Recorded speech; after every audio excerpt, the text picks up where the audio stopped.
Шымкентте көп қабатты тұрғын үйлердің қасбеттері муралдармен безендіріліп жатыр. Қабырғаларға отбасы құндылықтарын дәріптеп, тазалыққа үндейтін туындылармен қатар ұлт тарихындағы белгілі тұлғалар, құтқарушылар мен еңбек адамдарының бейнелері салынған. Бұл бастама қаланың ажарын ашып қана қоймай, ұлттық құндылықтарды насихаттауға да үлес қоспақ.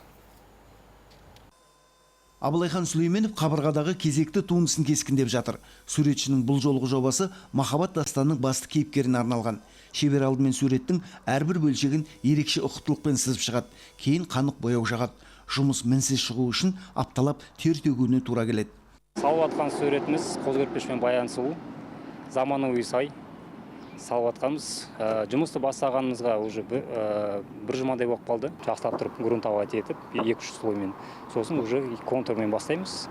Контурдан кейін уже суреттің түсін шығара бастаймыз. Биыл қалада дәл осындай 50-ге жуық ғимарат әрленіп, жаңаша кейіпкен еді. Көше өнері арқылы отбасы құндылықтары, экологиялық мәдениет пен адалдық идеялары насихатталады.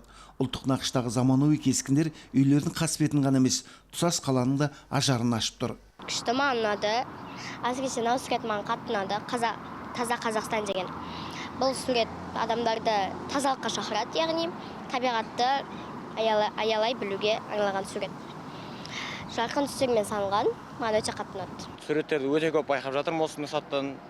Және өте сырттан да өте әдемі көрінеді. Көрген адамға да ұнайды деп ойлаймын, шетелден келген адамдарға да ұнайды деп ойлаймын. Және қазақи салт-дәстүрді изучать етуге де шақырады деп ойлаймын осындай сызбалар. Ұлттық нақыштағы заманауи кескіндер үйлердің қасбетін ғана емес, тұтас қаланың да ажарын ашып тұр. Ауқымды жобаға демеушілерді қызығушылық танытып, қолдау білдіре бастады. Тұрғындарынан да сұраныс жоғары. Басқа үйдің де тұрғындары шығып, біздің үйге де салып беріңіздерші деген ұсыныстармен келіп жатады. Бұл жұмыстар жалғасын табатын болады негізінен. Енді бірінші кезекте біз мурал ғана салып қоймай, осыны жаңартып та кетіп жатырмыз. Үй қабырғаларында заманауи бағыттан бөлек ұлт тарихындағы ұлы тұлғалар мен елге еңбегі сіңген азаматтардың және әсем табиғат пен ертегі кейіпкерлерінде бейнелері айшықталған. Муралдар үлкен жол бойлары мен өткелдерге де салынып жатыр. Қанат Жүнісбеков, Ролан Рүстем, Ербол Мақашев, жаңалықтар